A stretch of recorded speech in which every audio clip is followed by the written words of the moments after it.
Bismillahirrahmanirrahim. Kita masih diskusi terkait dengan kata tertentu dalam bahasa Arab, hal-hal atau kata benda yang masuk dalam kategori kata benda tertentu atau kata benda khusus. Sebelumnya kita diskusi tentang kata ganti. Kali ini kita akan bicarakan terkait dengan nama diri, nama orang, nama tempat, al-alam, dan isim isyarah. Jadi al-alam nama identitas diri, dan ismul isyarah kata tunjuk dalam bahasa Arab. Yang pertama adalah al-alam. Al-alam bentuk kedua dari ma'rifah adalah al-alam.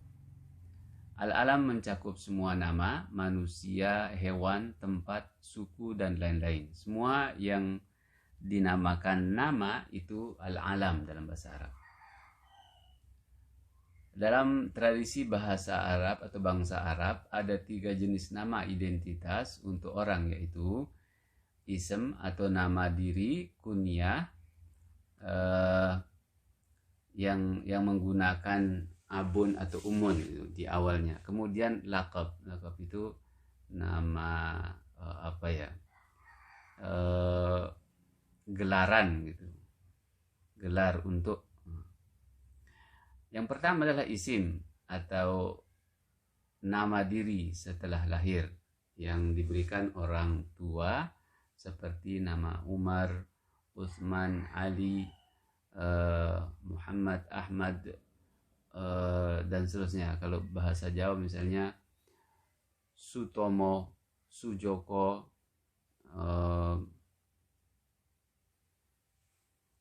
kalau bahasa atau nama-nama barat misalnya Jeki, dan seterusnya.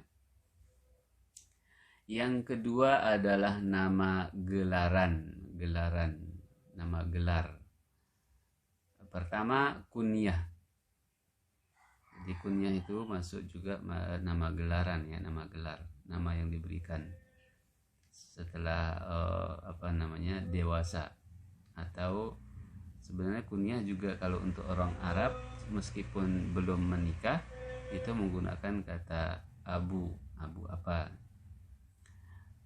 Kunyah adalah nama gelaran yang menggunakan istilah ukhtu, ukhtun, akhu atau akhun, ummu atau umun, abu atau abun, seperti Abu Hafs, Ummu Aiman, Ukhtu Antarah, Bintu Syati. Ini kunyah, ya. Jadi bukan hanya abu atau ummu, tapi ukhtu dan bintu juga masuk tradisi Arab untuk memberi nama selain nama diri. Yang B adalah laqab, adalah nama gelaran berkonotasi pujian atau celaan yang diberikan orang banyak, seperti As-Siddiq untuk Abu Bakar radhiyallahu taala anhu, yang orang yang jujur, artinya orang yang jujur. Al-Faruq, pembeda, untuk Umar bin Khattab. Al-A'raj, nama salah satu ulama. Al-A'raj itu yang pincang gitu. Meskipun beliau diberi gelar seperti itu, bukan menunjukkan aibnya, tapi beliau masyhur memang dengan nama Al-A'raj, ulama si pincang gitu. Al-Jahid itu juga ulama sastrawan besar Mesir, punya bola mata yang besar itu, menonjol keluar. Beliau dikenal dengan itu, dan itu sebenarnya bukan kalau sembarangan diberikan itu memang menunjukkan konotasi negatif. Tapi beliau kemudian lebih masyhur dengan nama tersebut atau gelaran tersebut, Al-Jahil. Seperti contoh di atas, bila semua nama identitas diri tersebut diucapkan akan terbaca Umar Abu Hafs Al-Faruq. Salah satu contoh di mana penggunaan nama, kemudian kunyah dan laqab, maka secara berurutan kita akan terbaca. Contohnya nama Umar bin Khattab radhiyallahu taala anhu, beliau disebut Umar Abu Hafs Al-Faruq. Umar itu namanya, nama diri, Abu Hafs itu kunyahnya, Al-Faruq itu laqabnya. Baik, cara menyebut nama, identitas, isim, kunyah, dan laqab. Ada yang boleh dan ada yang tidak boleh. Ada yang pula wajib untuk disebutkan secara berurutan. Isim mulai dari kiri ke kanan di sini ya. Isim misalnya nama, ism, nama Umar, kunyah Abu Hafs, laqab Al-Faruq. Contohnya Umar Abu Hafs Al-Faruq seperti yang tadi. Yang wajib disebut itu misalnya Umar Al-Faruq. Umar Al-Faruq. Tidak boleh Al-Faruq Umar. Yang boleh itu Abu Hafs Umar, itu yang boleh. Maksudnya boleh Umar Abu Hafs atau Abu Hafs Umar. Umar Abu Hafs atau Al-Faruq Abu Hafs atau Abu Hafs Al-Faruq. Jadi boleh didahulukan yang di sini.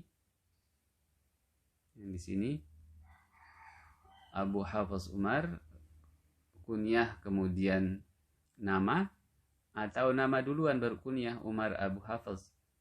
Kemudian boleh pula mendahulukan kalau disebutkan gelarnya saja, laqab Al-Faruq, kemudian kunyahnya Abu Hafs, atau kunyah duluan Abu Hafs baru disebut laqabnya Al-Faruq.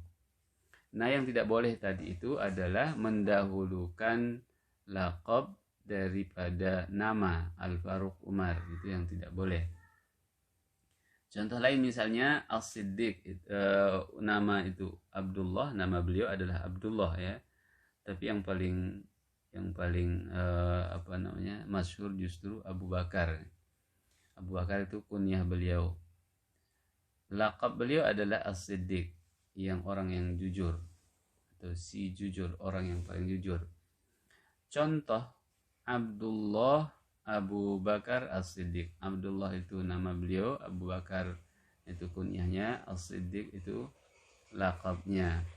Nah, yang wajib tidak boleh tidak disebutkan adalah menyebutkan nama berserta gelarannya, laqab gitu. Abdullah As-Siddiq, tidak boleh As-Siddiq Abdullah, seperti pada kolom terakhir itu. Yang boleh itu mendahulukan nama, kemudian kunyah atau kunyah disebut lebih dulu dari nama, Abdullah Abu Bakar atau Abu Bakar Abdullah. Begitu pula antara laqab dan kunyah. As-Siddiq itu laqab, Abu Bakar kunyahnya, atau menyebutkan kunyah baru laqabnya Abu Bakar As-Siddiq. Contoh dalam Al-Quran adalah Innamal Masihu Isa bin Maryam. Al-Masih itu laqabnya, Isa itu nama, Ibnu Maryam itu kunyah.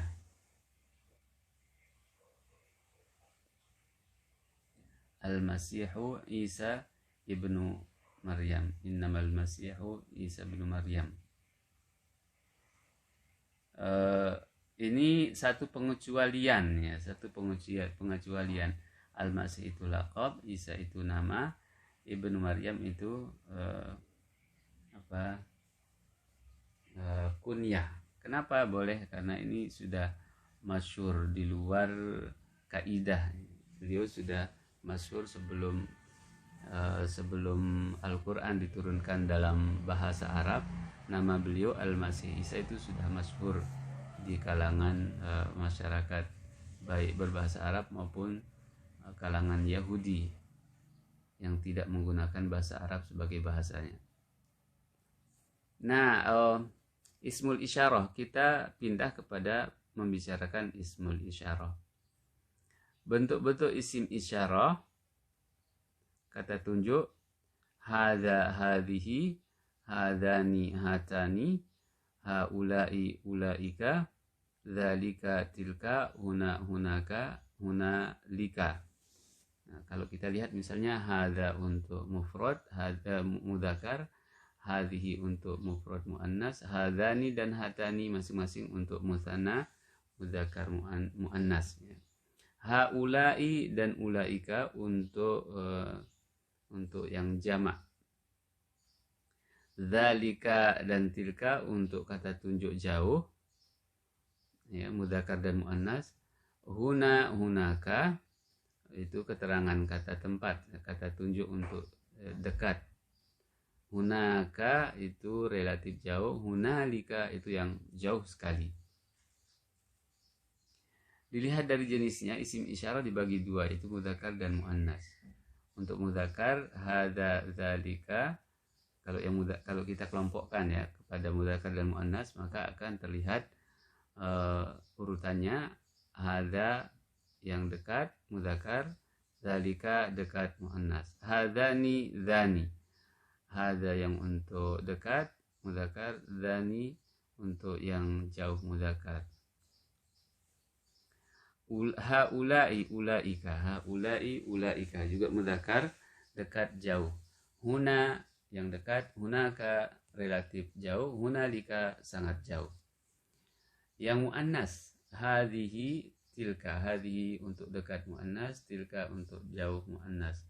Hatani, tani untuk mudzakar muannas, untuk muannas dekat dan jauh. Haulai, ulaika untuk muannas sama ya antara muannas dan mudzakar, dekat dan jauh. Haulai dekat, ulaika jauh. Huna, hunaka untuk keterangan tempat atau kata tunjuk tempat untuk yang dekat dan relatif jauh. Hunalika untuk yang sangat jauh, sama antara mudzakar dan muannas. Amsilah, contoh. Beberapa contoh berikut dapat kita aplikasikan, praktikkan kata tunjuk dalam kalimat. Hadza talibun untuk yang dekat, dzalika kitabun untuk yang jauh mudzakar. Hadzani talibani, ini adalah dua orang siswa atau mahasiswa untuk dekat mudzakar. Dzanika kitabani untuk mudzakar yang jauh. Haulai atau ulaika talibuna, haulai dekat, ulaika jauh untuk mudzakar, talibuna para siswa atau mahasiswa. Huna faslun, di sini kata tunjuk untuk tempat. Huna di sini, faslun adalah kelas. Hunaka faslun, di sana juga kelas. Itu untuk yang relatif jauh. Kemudian yang untuk muannas, hadhihi talibatun, tilka kurrasatun, ini dan itu. Hatani talibatani, ini, tanika itu. Hatani talibatani, ini dua orang siswa. Tanika kurrasatani, itu adalah dua buku tulis untuk yang jauh. Haulai atau ulaika talibatun untuk dekat dan jauh. Huna al-jawu dafi'un, di sini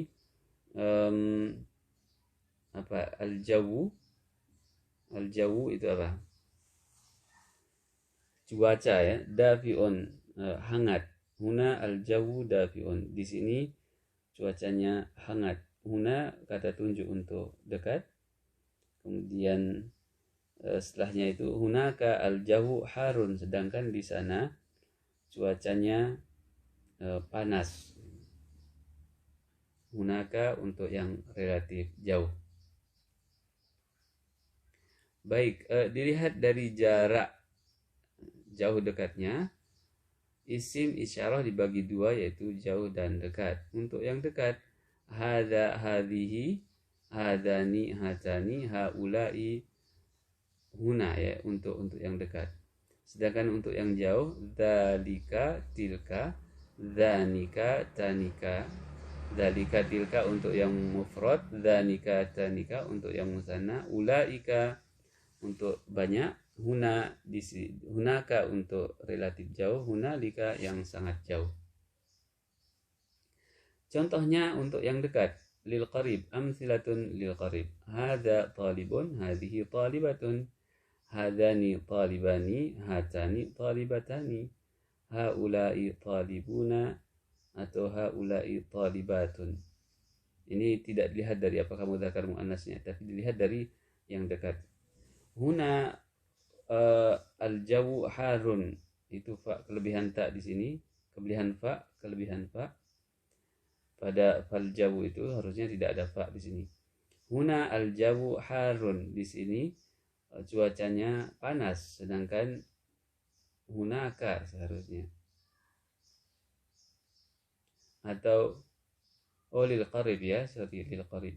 Huna al-jawu harun, huna al-jawu dafi'un. Atau huna al-jawu dafi'un. Karena dua-duanya menunjukkan yang dekat. Contoh yang dekat. Ini contoh untuk yang jauh. Amsilatun lil ba'id. Tilka kurrasatun. Tilka kurrasatun untuk yang muannas mufrad. Hatani talibatani untuk yang jauh muannas dua, menunjukkan dua orang. Talibatani dua orang. Hatani talibatani. Tanika tanika kurrasatani. Tanika. Hatani sebenarnya yang untuk dekat ya. Seperti juga tanika. Ha itu tambih, huruf tambih ya. Itu bedanya dengan tanika. Ha itu huruf tambih, meskipun bisa juga kita katakan rangkaian keseluruhan dari hatani itu isim isyarah, kata tunjuk. Begitu pula dengan tanika. Di sini tidak menggunakan ha. Juga kata tunjuk untuk jarak jauh musanna dua. Hatanika kurrasatan. Itu adalah dua buku, itu buku tulis. Haula dan ulaika. Haula lil qarib sebenarnya. Ulaika untuk yang dekat. Talibatun. Kemudian huna al-jawu, yang jauh berarti pakai hunalika ya. Hunaka atau hunalika. Hunaka al-jawu dafiun. Di sini seharusnya menggunakan hunaka al-jawu dafiun. Di sana cuacanya hangat. Sedangkan hunalika seharusnya hunalika al-jawu harun. Karena ini tadi yang untuk dekat jauh semua ya. Hunalika seharusnya hunalika, sana jauh, al-jawu harun, cuacanya panas. Baik, berikutnya, sedangkan dilihat dari kuantitasnya ya, kuantitas, maka isim isyarah dibagi tiga, yaitu mufrad, musanna dan jama'. Yang mufrad hada talibun, hadhihi talibatun, mudzakkar muannas ya. Dzalika talibun, yang jauh mudzakkar, tilka talibatun. Jadi kesemua ini adalah untuk yang mufrad, terlepas dari muannas dan mudzakkarnya. Yang musanna hadani talibani, hatani talibatani, dzanikani kitabani, tanikani, tanika ya, bukan tanikani, dzanika kitabani, tanika kurrasatani. Yang jamak haula'i talibun atau haula'i talibat sama muannas mudzakkar, ulaika talibuna atau ulaika talibatun. Untuk yang jauh, baik itu mudzakkar atau muannas sama. Haula'i at-tullab mujtahiduna, haula'i at-tullab mujtahiduna. Ini contoh lain. Baik. Berikutnya, wa fi jadwal at-tali bayan di anwa'i asma'il isyarah. Berikut secara umum atau dalam kolom berikut dijelaskan dari berbagai aspek dalam satu kolom ya. Misalnya jenis dan apakah mudzakkar muannas, ya, kemudian jenis itu apakah mudzakkar muannas, kemudian al-adad kuantitasnya. Dilihat dari kualitas dan kuantitas, ya. Al-jins itu kualitas, apakah mudzakkar muannas, itu yang ke arah kiri horizontal. Kemudian yang vertikal al-adad itu yang kuantitasnya. Tadi kualitas, ya, al-jins itu. Yang horizontal al-jins itu kualitas mudzakkar muannas, sedangkan yang ke bawah vertikal itu al-adad kuantitas, apakah mufrad, musanna atau jama'. Baik, kalau mufrad yang mudzakkar hadza, dzalika, dzaka. Kemudian yang muannas mufrad hadhihi atau hadhi saja. Kemudian hadhi cara bacanya disukunkan ha atau hadhihi dibariskan, dibaca haknya berharokat. Hati, hatihi, tilka. Cara baca dari kata ganti tunjuk isyarah, ya. Yang biasanya kita dengar itu hadza, dzalika saja. Kemudian hadza dan hadhihi, padahal ada beberapa cara membaca atau mengucapkannya. Sedangkan yang musanna hanya ada hadani untuk yang dekat, dzanika untuk yang jauh. Hatani untuk muannas dekat, tanikani untuk muannas jauh. Kemudian jamak, amun fil mudzakkar wal muannas, sama, ya, antara mudzakkar dan muannasnya, yaitu haula untuk yang dekat, ulaika untuk yang jauh. Di sini asmaul isyarah, kata tunjuk, dilihat dari mufrad mudzakkar itu hadza, dzalika, dzaka. Kemudian mufrad muannas dari kanan ke kiri, ya. Mufrad muannas misalnya hadhihi, hadhi, tilka. Kemudian musanna mudzakkar, kolom yang ketiga, yaitu hadani dan dhanikani. Musanna muannas hatani, kolom keempat. Kolom kelima jamak mudzakkar, jamak muannas haulai, ulaika. Kemudian lil makan untuk kata tunjuk tempat, ya, yang terakhir. Qarib untuk yang dekat, huna, hahuna, huna, hahuna. Di sini ada dua. Untuk yang jauh, hunalika, sama, ya, dan hunaka. Hunaka itu untuk relatif jauh, hunalika yang sangat jauh sekali, sama itu untuk yang bermakna abstrak. Nah, di sana maksudnya. Kalau terjemahan dalam bahasa Indonesia itu di sana. Lebih bersifat abstrak. Kalau yang langsung terlihat, yang di indera yang konkret itu menggunakan hunaka atau hunalika. Sama artinya di sana. Sedangkan sama itu biasanya untuk yang tak terlihat. Misalnya dalam kalimat di sana, di sanalah dia kemudian, misalnya di sanalah dia masuk ke masjid, di sanalah dia kemudian sholat sunnah misalnya, dan seterusnya. Kira-kira seperti itu. Wallahu a'lam bisawab. Ini yang bisa kita diskusikan terkait dengan nama al-alam dan isim isyarah, yang dua ini merupakan bagian dari kata tertentu